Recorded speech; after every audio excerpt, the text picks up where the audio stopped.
Ratu Balqis merupakan Ratu Saba yang dikisahkan tunduk kepada Nabi Sulaiman. Dikisahkan, Ratu Balqis memiliki kekuasaan yang besar. Namun, Nabi Sulaiman mampu menunjukkan kekuasaan apa yang lebih besar dari Ratu Balqis, yakni kekuasaan Allah Subhanahu wa Ta'ala melalui perantara Nabi Sulaiman. Dari situlah Ratu Balqis mulai mengakui keislaman karena peranan Nabi Sulaiman. Bagaimana kisahnya?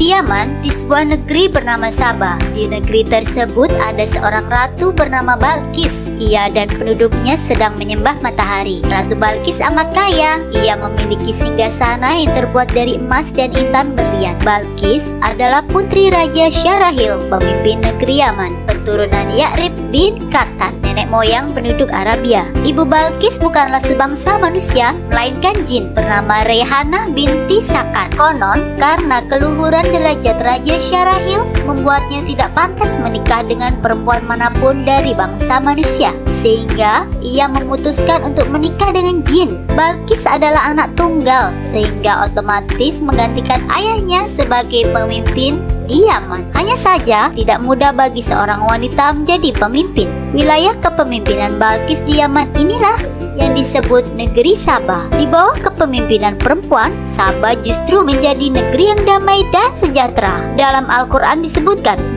Balqis berkata, "Wahai para pembesar, sesungguhnya telah disampaikan kepadaku sebuah surat yang mulia. Sesungguhnya surat itu dari Sulaiman yang berisi dengan nama Allah yang Maha Pengasih, Maha Penyayang. Janganlah engkau berlaku sombong terhadapku dan datanglah kepadaku sebagai orang-orang yang berserah diri." Balqis berkata, "Wahai para pembesar, berilah aku pertimbangan dalam perkaraku ini. Aku tidak pernah memutuskan suatu perkara sebelum kamu hadir dalam majelisku." Mereka menjawab, "Kita memiliki kekuatan dan keberanian yang luar biasa untuk berperang, tetapi keputusan berada di tanganmu, maka pertimbangkanlah apa yang akan engkau perintahkan." Kekhasan jiwa kepemimpinan Balqis ada pada sikapnya yang selalu mendiskusikan persoalan dengan rakyatnya. Ratu Balqis selalu meminta pertimbangan rakyatnya sebelum mengambil keputusan. Ini menunjukkan bahwa Ratu Balqis tidak egois. Ia mementingkan kesejahteraan semua orang. Maka tak heran kerajaan yang dipimpinnya bisa hidup damai dan syarat akan kebebasan untuk berpendapat. Para menteri Ratu Balqis kemudian hanya menunjukkan bahwa kerajaan Saba memiliki perangkat militer yang kuat, tetapi mereka menyerahkan keputusan kepada sang ratu. Kepemimpinan Ratu Balqis untuk tidak mengambil jalan perang, ia mengatakan pada menteri-menterinya bahwa menyulut api peperangan untuk menyerang negeri lain adalah kebiasaan raja-raja terdahulu yang tidak boleh dilestarikan. Ketika rombongan Ratu Balqis datang membawa hadiah, Nabi Sulaiman menolaknya. Para utusan tersebut pulang kembali membawa hadiah tersebut dan menceritakan apa saja yang baru mereka saksikan berupa kemegahan kerajaan Nabi Sulaiman, bala tentara yang banyak, dan dahsyatnya kekuatan Nabi Sulaiman. Ratu Balqis tidak tersinggung dengan kemarahan Nabi Sulaiman. Keesokan harinya, Ratu Balqis datang kembali dengan pasukannya ke negeri Bani Israel. Akan tetapi,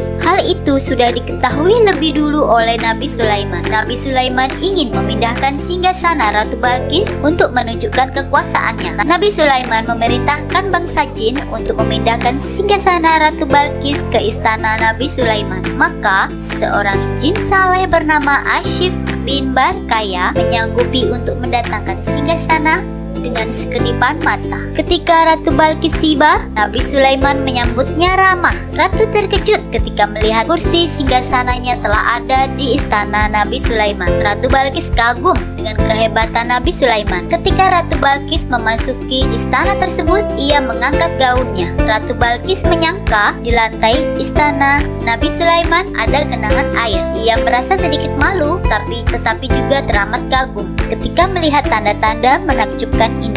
Ratu Balqis menyatakan masuk Islam dan menyudahi kesesatan yang telah ia lakukan. Ratu Balqis berkata, "Ya Allah, sesungguhnya aku telah berbuat zalim terhadap diriku dan aku berserah diri bersama Nabi Sulaiman kepada Allah Tuhan semesta alam." Ketaatan dan pengakuan Ratu Balqis kepada Allah diikuti oleh seluruh rakyatnya dan juga pengawalnya. Kembalinya Ratu Balqis dalam keadaan keimanan kepada Allah membuat kedamaian semakin tercipta di negeri Saba. Demikian Demikian kisah perjalanan hidup Ratu Balkis, yaitu ratu yang berkuasa. Namun setelah ditunjukkan kekuasaan lain yang lebih besar darinya, Ratu Balkis tunduk dan patuh dalam ajaran Islam.